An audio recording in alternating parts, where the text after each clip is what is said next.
자, 강의 들어가겠습니다. EBS 만점 마무리 레드. 자, 모의고사 32번입니다. 우리가 빈칸에다가 보통 빈칸하면 일단 어렵다는 선입견이 있어요. 그걸 깨셔야 됩니다. 그러면서 3점짜리입니다. 3점짜리 그죠? 32번 좀 어렵게 시작하면서 빈칸 중에 좀 어려운 거면 3점짜리다 어는 경우가 있습니다. 내가 생각하기에 빈칸 32번이나 33번이나 34번 있잖아요. 여러분이 어렵다고 생각하는 킬러 문항. 이게 선생님 생각엔 38번, 39번 또는 36번, 37번. 여기도 얘네들도 킬러죠. 얘네들보다 더 쉽습니다. 이거는 어느 정도 36번부터 글의 흐름을 파악하는 39번까지는 어느 정도 글의 흐름을 파악하고 나서도 국어 문제가 필요해요. 여기로 붙는 거야? 아니면 일로 들어가는 거야? 보기 지문 다음에 얼로 연결되는 거야. 이런 게 좀 필요한데, 생각하는 게 필요한데, 요 빈칸 문제는요, 지금부터 풀어드릴 빈칸 문제는 3점짜리를 할지라도 글의 흐름만 정확히 잡으면 어렵지 않게 이 밑에 답이 너무 선명합니다. 즉 답의 선명도라고 그러죠. 얼마나 쉽게 답을 찾을 수 있는지 여기에 있어서 훨씬 더 이점이 있는 그런 장점이 있습니다. 따라서 앞으로 혹시 고득점을 노리고 또 의외의 여기서 좀 보너스를 얻고 싶은 거죠. 31번부터 34번까지 보너스를 얻고 싶으면 포기하지 말고 도전해 볼 것을 권유해 드립니다. 오히려 37번, 39번이 더 어렵습니다. 여기는 짧은 시간 내에 원래 여기 예를 들어서 33번 킬러, 34번 킬러, 지금 32번도 킬러죠. 요 모의고사는. 그 다음에 37번 킬러, 39번 킬러일 때 아시겠죠? 보통 이렇습니다. 여기가 쉽고 이게 어려운 편입니다. 그리고 여기는 오히려 짧은 시간을 들여서 집중해서 요 단어가 여기 있으니까 이렇게 배치되는 거 아닐까라고 풀면 오히려 더 잘 풀릴 수도 있습니다. 이해하시겠죠? 자, 한번 도전해 보시다 이겁니다. 지금부터. 자, 32번. 자, 많이 틀렸습니다. 자, 어떻게 글의 흐름을 따라가야 되는지 그리고 어떻게 쉽게 풀 수 있었는지 한번 보시겠습니다. 자, 중요한 교훈이 나왔습니다. important lesson이 나왔죠. 중요한 교훈. 그리고 뭐 이게 가르쳐진 교훈이라는 겁니다. 그죠? 자, 여기 보니까 introductory. 아이고, 왜 이렇게 부드럽게 꺾어집니까? 좀 날카롭게 꺾어볼까요? 여기서 이렇게 가르쳐지는 거의 모든 통계학 입문 과정에서 가르쳐지는 중요한 교훈은, 자, introductory가 나오면요, 소개의 이런 뜻이죠. 소개하는 이런 뜻이니까 학문을 소개하는 거니까 입문에 이런 뜻이 있습니다. 알겠죠? 학문이 나오고 introductory 나오고 학문이 나오면 그 학문의 입문 과정을 얘기하는 겁니다. 이게 통계학이라는 건 다 아시죠? 그죠? 통계학. 그러면 거의 모든 통계학 입문 과정에서 배워지는, 습득되어지는 중요한 교훈은 이게 주어인 게 보이시죠? 동사가 이렇게 연결되는 거죠. 바로 이것입니다. 이렇게 되잖아요. 자, 여기서 중요한 거. 지금 선생님이 해석을 갖다가 그냥 제대로 했지만 여러분이 여기서 빠르게 읽으면서 캐치할 거는 교훈이 있구나. 어디에서? 요 단어 몰랐다고 쳐봐요. introductory를. 그럼 어떻게 해요? 통계학 과정에서 학습되어지는 교훈은 이러면 되겠죠. 통계학 이게 중요한 거죠. 그죠? 이런 게 중요한 게 아니라 즉 과감하게 생략할 건 생략해라.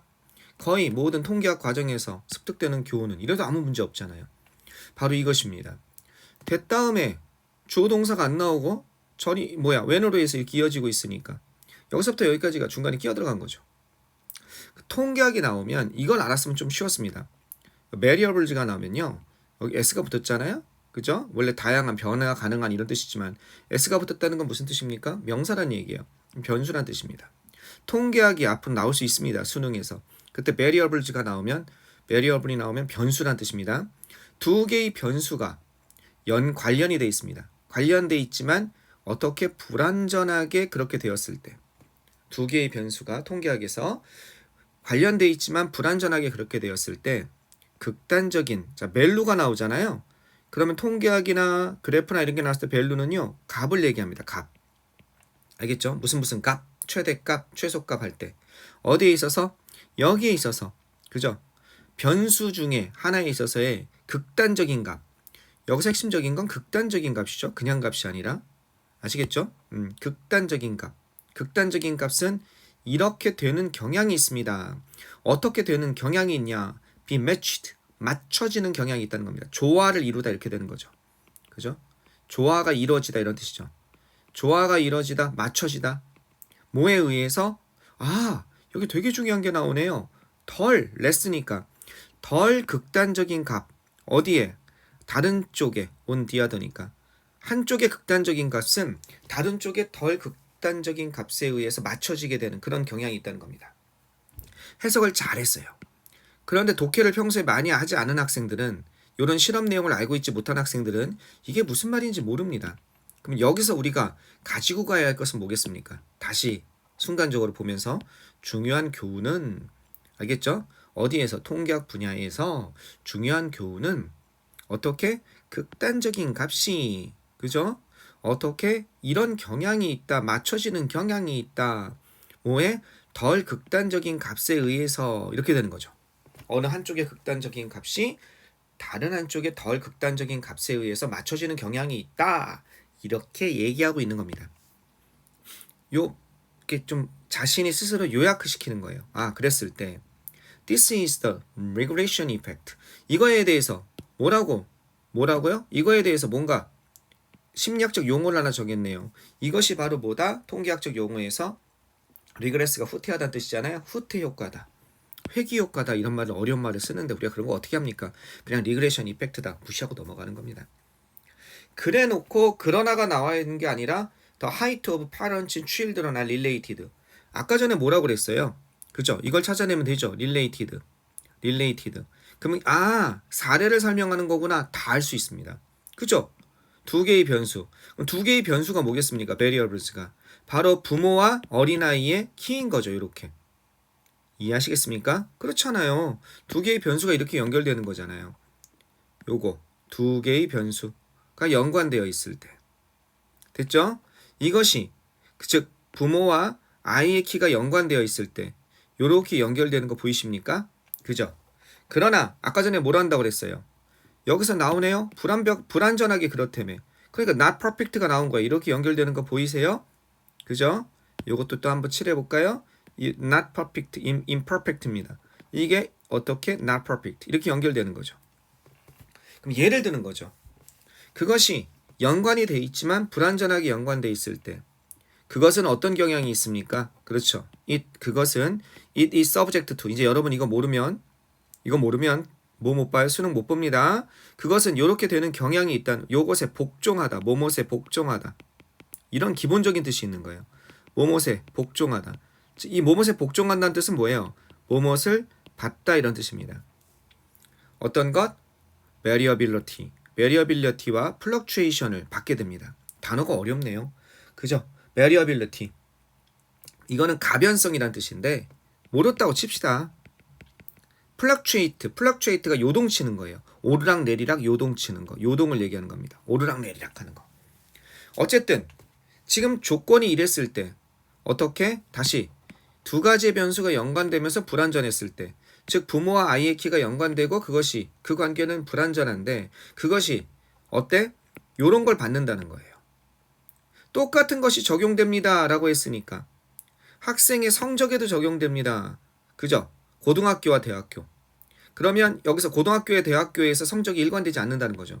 또 회사의 이익, 컨세큐티브한 연속적인 그 위에 쭉 이어지는 시간상으로 이어지는 그 연도들에 있어서 회사의 이익 어느 한 해는 좋고 어느 한 해는 나쁘고 뮤지션 그 다음에 음악가들의 공연 콘서트에서 콘서트로 다 비슷한 거죠. 두 개의 변수에 대해서 얘기하고 있는 거죠. 학생의 성적인데 고등학교 성적과 대학교 성적 그 다음에 어떤 해의 회사의 이익과 그 다음에 회사의 이익 그 다음에 콘서트에서 음악가의 공연 부모의 키처럼 연관은 있지만 완벽하게 두 개가 연관된다고 볼 수 없는 경우에 어떻게 가변성의 요동치죠. 어느 한 번은 잘하고 어느 한 번은 못하고 이러잖아요. 자 이랬을 때 따라서 매우 키 큰 부모는 한 번 더 설명하고 있잖아. 얼마나 쉬워. 그죠? tend to have tall children. 어떻게 키 큰 아이들을 갖다가 가지는 경향이 있지만 매우 키 큰 이게 뭐예요? 매우 키 크다. 이걸 뭐라고 하면 돼요? 매우 키 크다. 이게 이겁니다. 극단적인 값이죠. 매우 키 큰. 부모가 2m야. 그죠? 아빠가 2m 10, 엄마가 1m 90. 매우 키 큰 부모는 그러면 역시 어때요? 아이들도 키가 큰 건 맞습니다. 그죠? 그런데 어때요? 아이들이 그만큼 크냐? 아니요. 한 185에서 190 이런 경우도 있거든. 덜 극단적인 그죠? 값을 가지는 경향이 있습니다. 그죠? 그러면서 부연 설명하고 있어요. 그만큼 크지 않다는 거죠. 평균적으로. 그들만큼 크지 않은 아이들을 가진 경향이 있다는 거죠. 그 다음에 하이스쿨은 뭐겠습니까? 발레딕토리언. 여기 나와 있죠. 고등학교 수석 졸업생은 대학교 가서 잘하긴 하는데, 그죠? 그런데 그만큼은 아니다. 그들이 고등학교에서 했던 것만큼은. 그럼 그 다음에는 회사에 별로 좋지 않았던 그 해는 뭐가 이어지는 거예요?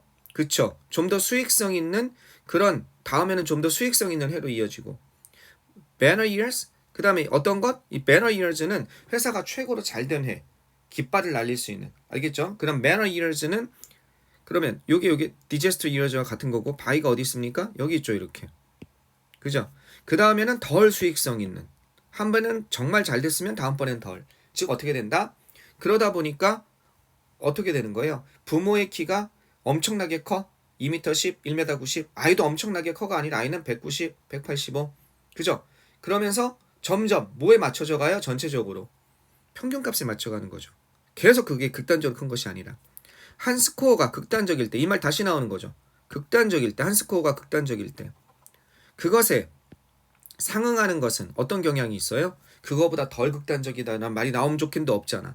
덜 극단적이라는 것은 뭐예요? 그것을 둘이 합쳤을 때 평균값으로 좀 끌어내린다는 거죠. 아, 그 집안은 평균 108, 190, 185 정도 돼. 어느 순간 그죠? 2m 190의 부모가 있을지 모르지만 다음 순간에는 180, 175도 있고 그죠? 이렇게 되면서 평균값에 맞춰가는 거죠. 185라는 전체 평균에. 그것에 대응하는 상대방은 자 어떤 경향이 있습니까? 1번은 극단을 강화해요? 말도 안 되죠. 지금 극단을 완화한다고 돼야 되잖아요. 한 해는 잘하고 한 해는 못하고. 이해되시겠죠? 한 공연은 잘하고 다른 한 공연은 못하고. 2번이 이해가 안 됐다고 칩시다. 평균에 좀 더 가까워진다? 이게 뭐야? 다른 거 봅시다. 정반대의 결과를 보여준다? 정반대의 결과를 보여주는 게 아니죠. 그죠? 덜한 걸 보여주는 거죠. 4번은 올바른 경로에서 벗어난다? 올바른 경로에서 벗어난다? 그건 말도 그런 얘기도 없죠. 그 다음에 예상된 패턴을 따른다? 이것도 아니죠. 그죠? 그래서 어떻게 된다? 평균값에 왜? 완화시키니까 평균값에 더 가까워집니다. 나를 찾아낼 수가 있는 겁니다. 그것이 단순한 통계학적 사실입니다. 그렇게 어렵지 않죠. 그죠? 당황하지 말고 한번 연관되는 걸 맞춰보세요. 연관되는 걸 어떻게 되고 있습니까? 중요한 교훈은 통계학에서 그죠? 두 개가 연관되고 불완전할 때 그죠? 그것이 극단적인 값이 이게 그래 핵심이었죠? 덜 극단적인 값에 의해서 조화를 이루게 된다는 겁니다. 평균값에 가까워진다는 얘기죠. 그죠? 이것을 리그레션 이펙트라고 하는데 이 극단적인 값을 나타내는 부모의 키, 그죠? 또는 어느 한 해의 성적, 어느 한 번의 공연에서의 성적, 그리고 덜 극단적인 것이 아이라든지, 그죠? 또 다른 애의 성과라든지 그것이 서로 조화를 어떻게 했는지 여기는 전부 다 뭡니까? 그죠? 전부 다 하나의 예죠. 선생님 같은 경우에는요, 만약에 이걸 푼다면 나 같으면 한번 지우고 한번 얘기를 한번 해봅시다. 너무 복잡하니까. 선생님이라면 이 부분 있죠. The height of parents 부모의 아이의 키가 연관되어 있지만 그 관련성이 완벽하지 않습니다. 그리고 그것은 이런 것에 영향을 받습니다. 요것이 부모와 아이의 키로 이걸 잡았으면 그 다음부터는 해석 안 하겠어요. 그죠? 학생의 성적, 회사의 이익, 음악가의 공연 요거는 이해 안 하겠어요. 그러면 그 다음에 바로 어떻게 연결돼요? 매우 키 큰 부모가 그죠? 키 큰 학생들을 이걸 설명하고 있죠. 키 큰 아이들을 갖지만 그러나 그만큼 크진 않습니다가 이게 핵심이죠. 그 다음에는 그 다음 거 얘잖아요. 빼 그냥 이렇게. 아시겠죠? 여기까지. 그 다음에 뭐가 되겠습니까? 그 다음에 일로 연결되는 거죠. 한 스코어가 극단적일 때 부모의 키 그것의 상대방은 덜 극단적이고 평균에 가까워지는 거죠. 이게 핵심인 겁니다. 뒤에가 똑같은 예를 몇 개 보이고 있고 그거의 예를 또 설명하는데 뭐하러 열심히 설명해 줍니까? 이거는 풀 수 있습니다. 국어 문제가 아니에요. 문장을 정확히 파악하고 문맥을 정확히 파악하니까 어떻게 돼요? 바로 답이 나올 수 있고 또 부정법에 의해서 정말 아닌 거 예상된 패턴 극단을 강화한다 이런 건 전혀 아니잖아요. 그죠? 조금 헷갈리는 게 3번이 될 수 있는데 반대편의 결과를 정반대의 결과를 보여주는 게 아니잖아. 덜한 결과를 보여주는 거지. 이해되셨습니까? 자, 맞출 수 있습니다. 자, 일단 한 문제씩 유튜브에 올려야 되니까 한 문제씩 설명을 해드리도록 하겠습니다. 여러분 그러네, 진짜 이렇게 풀면 되네, 감이 왔으면 한번 혼자서 다시 한번 풀어봤으면 좋겠습니다. 자, 끝났다 가도록 하겠습니다.